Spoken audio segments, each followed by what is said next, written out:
I've recently got some new information. It's funny because sometimes things come to me in dreams. Um, Last night I was dreaming I was in a room with several people, Obama being one of them, and I think my dad was there and some other people. And Obama got pissed off about something. I don't remember what. And then he showed me a Betamax player and said that, it seemed like they were still using it there. It seemed like we were kind of at the White House. And he said something about its main competition being the Blu-ray. And I remember Betamax players from the early '80s. And so I got up this morning and I looked, actually a few minutes ago. I've been up for several hours. I didn't get up directly and do it, but I looked up Betamax video players and found that indeed the main, the only format that has higher definition than ED extended definition Betamax that came out in '88 is the Blu-ray and HD DVDs. The regular DVDs don't. Regular DVDs are around the same, but not quite as good as Betamax, extended definition Betamax. And if they had had more money, they would have developed it a lot more. Because, well, I mean, it's Sony. So, I mean, they had plenty of money. Sony makes 1% of its money off of the music business and owns half of the music business. So, do the figures, billions of dollars is 1%. So, they're making hundreds of billions a year. So, they're not lacking in funds. But the particular project of Betamax might have been. And if they had had more commercial success, they may have developed extremely high definition. And even though they didn't, they still had, in 1988, something that competed with DVDs, which we didn't really get till late '90s or, late '90s. Now, the Betamax lost out in the early '80s to VHS, and the original format wasn't too much better than VHS. It was about on par. The original Betamax was a little bit better, but not quite as good. Or what am I saying? Mine's lost. It's a little bit better than VHS, but not much. But they had the extended definition, which was much better. And they lost out in the early '80s to JVC, who came up with the VHS. And I remember when it happened. I didn't know it was JVC or Sony till I just read this stuff about it. But I remember,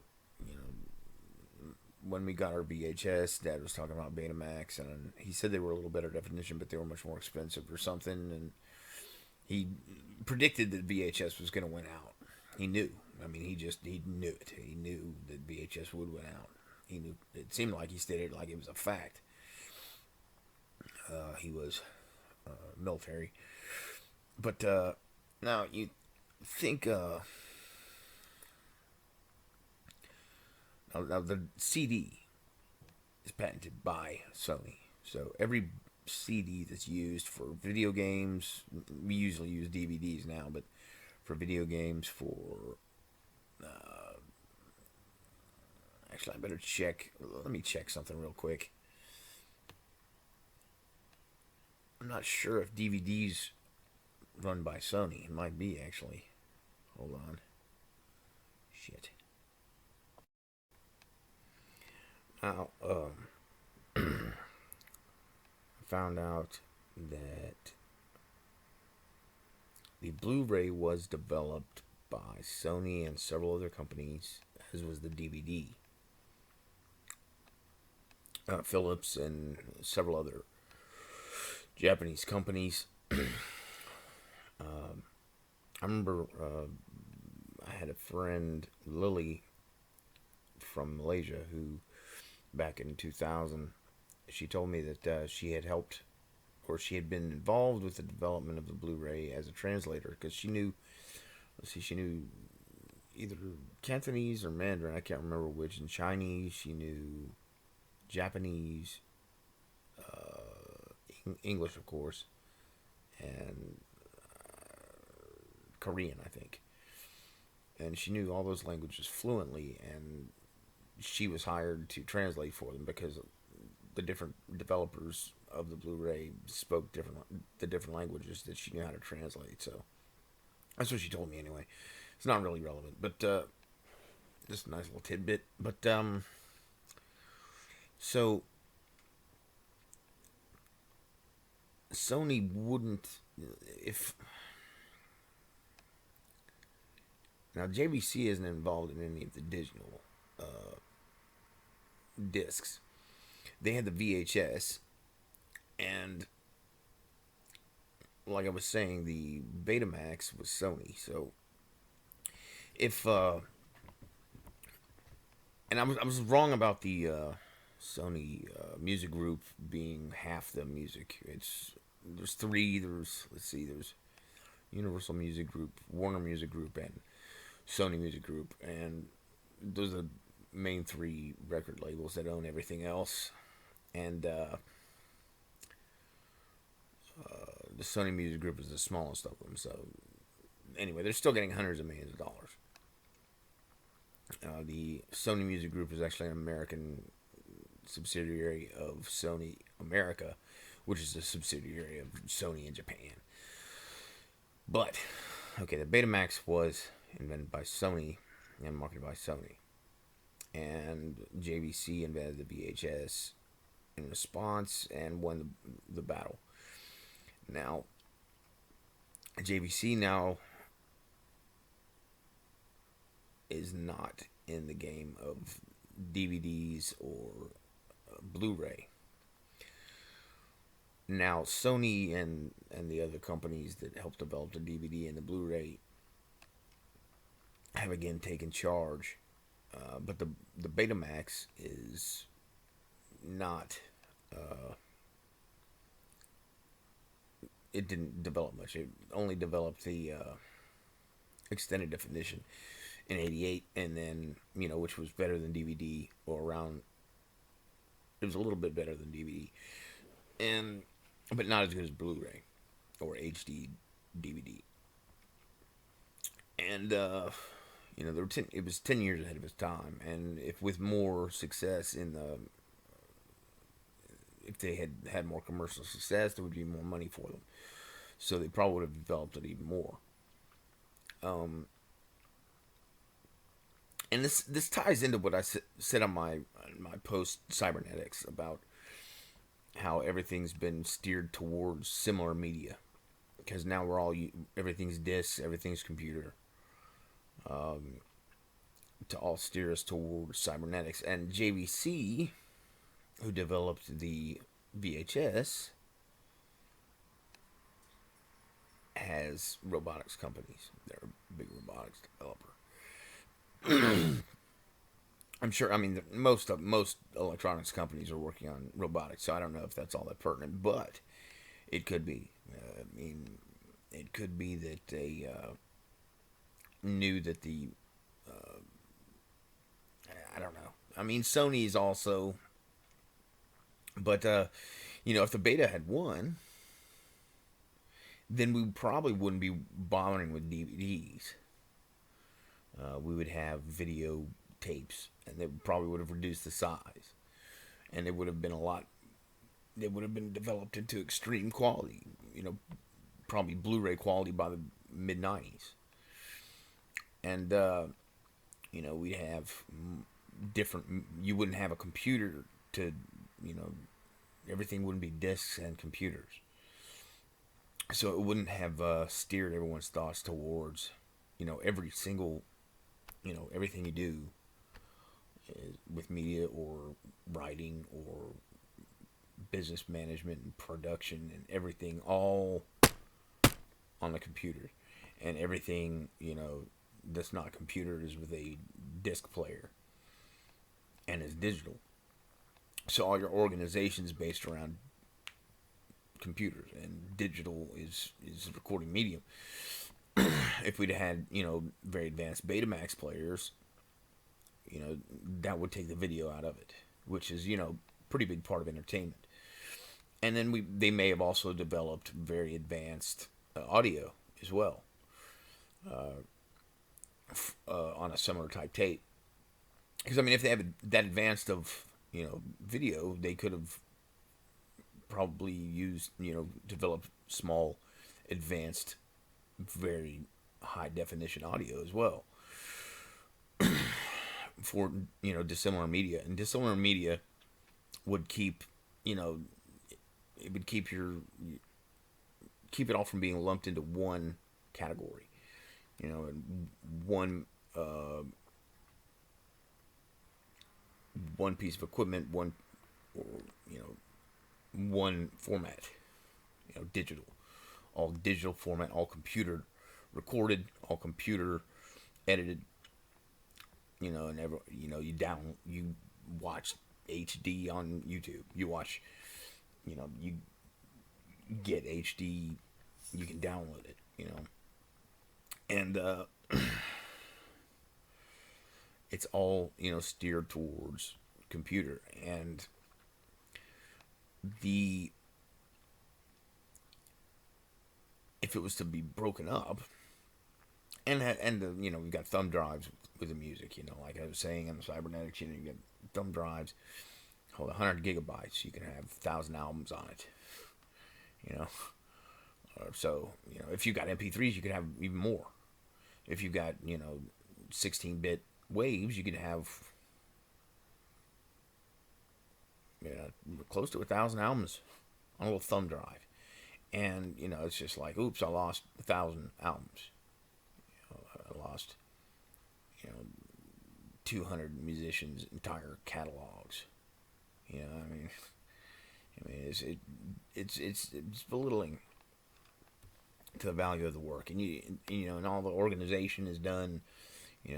Okay, I just, point and click and move my mouse and drag this file over here, and or it's all set up alphabetically, automatically. There's no, time taken to have care or, organization for the material and for the artwork. And it's just, it's not as heavily valued, or it takes away from the value of it. And I think that's reflected in the music business and in people's attitude towards musicians. Because I know nowadays I play guitar, or sing, even if I go to an open mic, people leave. They just leave.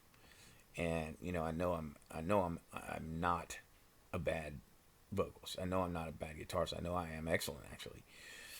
And why do they do that? Why do they leave? Why do people always complain? Or you're just not paying any attention. Unless I am broke on the fucking street playing, and then they'll give me some money. And why do they do this? Because it's not respected anymore. It's not respected. It's not valued. It is. I have a thumb drive with 1,000 albums on it. Whoop-de-doo. Which I got for 25 cents a song. And I don't have to. All I have to do is take this thumb drive, plug it in my computer, I can listen to any one of them. I can plug it in my car and listen to any one of them. I can plug it in my headset and listen to my iPhone. It's not anything that I have to concern myself with. And it's, and the music industry has not been signing the best artists. It hasn't been, it's been deliberately refusing the best artists, actually, because they're harder to control. They want artists that will do what they tell them, will, play one style, and even a style they designate, They really just want people who want to get famous and have some skill, not much, but enough to record. And even if they need pitch correction, or if they need studio musicians to come in and play it, as long as they're willing to do what they say and are they hungry for fame and they don't really care about the integrity of music, are the ones who really get signed for the most part. Unless they start as kids or there's some anomaly. A few. I mean, there's some that don't. I mean, there's you. If you look at it, okay, listen to radio, listen to your album that you buy. Okay, now, granted, some of the minor labels, there are some excellent, great music, but it's not innovative. It's quality. It's excellent quality, but it's not innovative. But it's really good though. But the major labels, it's all now. The singing has been upped a little bit in the last few years. Pretty much about 2 or 3 years, 4 years after Timeless Stylus, the record companies, I guess, got wind of Timeless Stylus and were like, "Oh, we better start getting better singers," because Timeless Stylus had really incredible singers on it, and they knew that they if obviously if Emerald Kid was going to get money and start pushing it, they'd have trouble because the competition would be too great. And they would lose out. So they trashed my company. They set me up with law through my ex, and then made sure I was under thumb for and unable to work and get money. And during that interim, searched for better singers and found them. And there's some pretty good singers up there in the majors nowadays.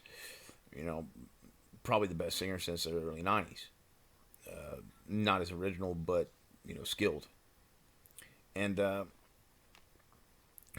I mean, there's a few here and there. I mean, in the mid '90s, late '90s, early 2000s that were good and all. Like Jack White's excellent, and, Singer of Corn's good. But it's not everything. But I mean, as far as originality, and lately since like 2002 or something, there hasn't really been anything. It's until 2010, 11, 12, something like that. 2013 is when I first started hearing that they started hiring some better singers.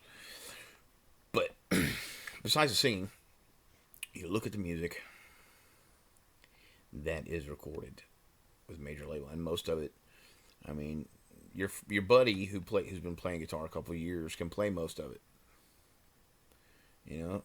If he sits and practices it for or even if the guy who's been playing a year or two, they can play covers. Most guitarists playing a couple of years can play cover, or bassist. Can play pretty much any cover out there. Most of them, except difficult, really difficult ones with difficult solos or But the bulk of it, a guy playing 2 years, a guy who's been playing a couple of years, can play most of the stuff on a major label, and without too much difficulty. And how long does it take them to record those albums? A couple of years. So basically, you could go in there, barely know how to play, go in the studio, and by the time you're done recording, you've learned to play that well. I mean, you could. That's not what they're doing, of course, but that is the degree that they set it at. They don't really have a. I mean, you can say that's a bit of an exaggeration, but it's kind of not. And I mean, if you look at jazz and classical and what people are capable of, and they haven't really applied any of that to rock, or not much, and they haven't really applied a whole lot of different. One of the main things they stopped was, and one thing that Thomas Stallis also reflected was the new movement of arrangements, and they want verse, chorus, verse, and verse, bridge, whatever, and they're pretty strict about it. When I started working at the fire department, I realized there's less rules at the fire department than there were in the music industry. Less stringent rules, and the fire department did it right. They had just the right amount of rules to get the job done and to do it safely. They didn't over. They didn't make too many rules, and that's fire and safety. And versus art, and art should be pretty much wide open, but they have very stringent rules, more stringent rules than fire and safety, and it's silly, it's stupid, it's destructive, and it's basically so they can control everything and keep everyone indoctrinated to a degree, and they hate charismatic artists are very powerful when they achieve fame because young people listen to them, and even older people, you have charisma and you have artistic mind and creative thought and intellect, and you've been around the world, you're very knowledgeable, and you have a lot of people just listen, and they don't want people, and especially people who are very creative and charismatic. They're usually against society to a fair degree, and they see a lot of the errors, and they don't want that happening. They don't want very charismatic, creative, intelligent individuals to get a lot of fame and influence, mainly because it's the new millennium, and new millennium is they want cybernetics. It's like I said in another video, the first millennium started out with Christ and the Roman Empire, which turned into the Roman Catholic Church and the Roman Catholic or Holy Roman Empire, which ruled most of it. And then the second millennium, just before, there was the French uprisings, and they had the invasion of England, William the Conqueror, 1066, and started feudalism, which pretty much dictated the most of the next millennium. And then they started with the Alignment because they got real organized, and they knew that stuff was coming up where the new millennium was going to happen in a few hundred years, so they wanted to prepare for it and get everyone geared to have control of the new millennium, and especially in the 20th century, and ever since the millennium changed, they've really locked down on it because they pretty much the baby boomers, the nuclear bomb, boom, instituted a new fear that had never before been the ability for mankind to destroy itself completely, and that had never been before. And of course, at first it was a novelty fear. Everyone was scared shitless. Okay, we got to buy little bunkers and fallout shelters and everything. And then the subsequent generations, the fear passed on, but people acclimated to it. It just became part of life, something that was understood. Okay, we have the ability to destroy ourselves, but that fear is still there. It's still it pretty much it's not known as, it's not really felt. It is, but it isn't. It's just what we're used to, and the thought processes that came from the initial shock of it, and the way people reacted and the way people thought was acclimated to, and it was a new psychological control, a new psychic control, and thus they have the two main generations are the baby boomers and Generation X. Those were the ones they touted the most. Now after Generation X, to cover it up, they had Generation Next and all that, and but the two main ones, you never really heard much in between those two. You never heard, you had the baby boomers, and then you heard about the baby boomers up until Generation X, and then you heard, everyone was going on about Generation X, and it was a big thing. And, what does that mean? Well, the baby boomers was, they had the new format for fear, and the new mindset. And Generation X was when they had the formatting complete. They used the Frankfurt model, brainwashing communist system with the Nazi scientists in control of the scientific departments. And they brainwashed everybody. And by Generation X, the formatting was complete. They were formatting first. They started the brainwashing or the just direct programming after Generation X, because Generation X was formatted complete. The X marks the spot. This is where the format's complete. Now we can have free programming, and there's a few free radicals like myself, but for the most part, they've had free programming since, and and they started with the whole, putting, in around 2000, around 99, they started putting gay shit in every movie up till 2005. They had gay shit in almost every fucking movie. And, that attacks our, basic, intrinsic, connection to the universe, male and female, XY, XX chromosomes, our, how we have, connection to the universe. That's one of the main things. It's in, and chromosomally, it's in every single strand of our DNA. It's the main, one of the main drives, one of our main desires, one of the main needs for happiness, and one of the main things about people and all mammals in general is there's male and female, and they hold it attacks at that very level, which is horrific at the beginning, and then they people and disgusting, and if you react, when they put this stuff in movies and stuff, people will start to, what are you, oh, you're insecure. They formatted, they prepped that with Sigmund Freud, and trying to act, and Kinsey, to try and make sure that everybody thought you were immature, irresponsible, underdeveloped psychologically, if you think of it as disgusting or are against it. And of course, they started acting like night terrors and stuff when there's sorceress attacks, and try and make it feel like you're a punk kid who's hasn't developed. When I never had night terrors as a fucking kid. When there's devils and spirits of mine surrounding me, attacking my mind at night, I know that it ain't because I'm a fucking underdeveloped kid. Right? That's sorcery. All right, and that's what they're fucking using. And to punk you to the system and get you to accept something that's volatile to your nature and destructive and yields formatting of subversion. They try, and they've woven into Christ, or not into Christ. They haven't woven into Christ. That's a blasphemous thing to say. I don't mean it like that, but they've associated through using Christian terminology of come out of the closet, when Christ used to say come out of him. To a devil, and the devil would leave the person. Now, they've associated that term with, homosexuals, who are hiding. So people get all socially paranoid, and they hear it, and their nervous system has a jolt. And if there was a demon that was going to come out of them, they now associate it with perversion, so it's going to stay in them.